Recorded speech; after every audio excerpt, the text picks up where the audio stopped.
بسم الله الرحمن الرحيم والصلاة والسلام على أشرف المرسلين اللهم صل على سيدنا محمد وعلى آله وصحبه وسلم السلام عليكم ورحمة الله وبركاته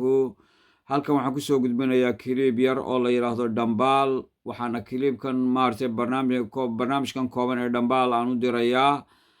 waxa weeye shacabka shariifka ah ee Puntland waxa aan leeyahay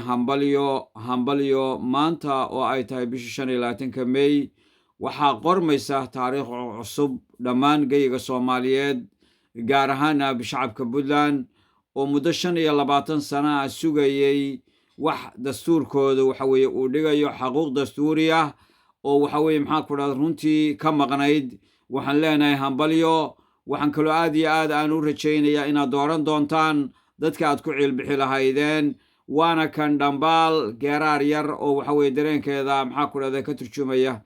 dhambaal baan dirayaayo farxad baan la dhacaayo muddo dheer dabadeed in Puntland ku dhawaaqdo doorashooyin dhamaysa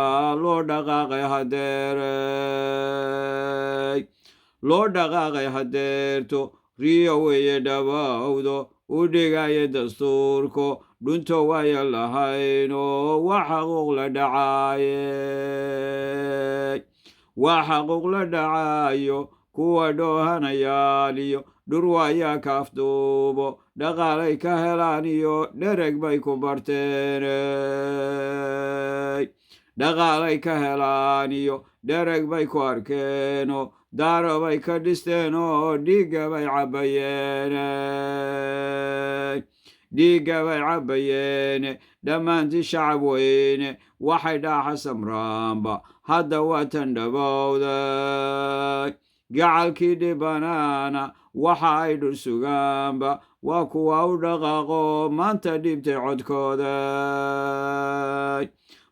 dhibtay codkooda markaan dheeday sufuufta dhammaantii shacabkeennu codkay dhibanayaan waan la dheeliyayaayo farxad baan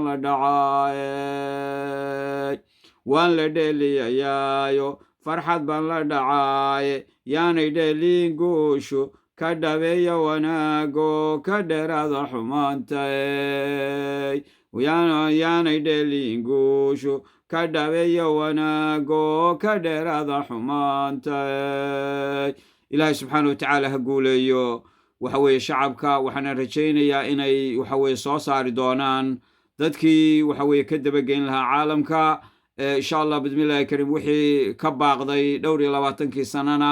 waxa weeye wuxuun uga soo celin lahaa aad iyo aad baad u mahadsantihiin hambalyo baan leeyahay shacabka Puntland guulaysta baan leeyahay iyo maamulka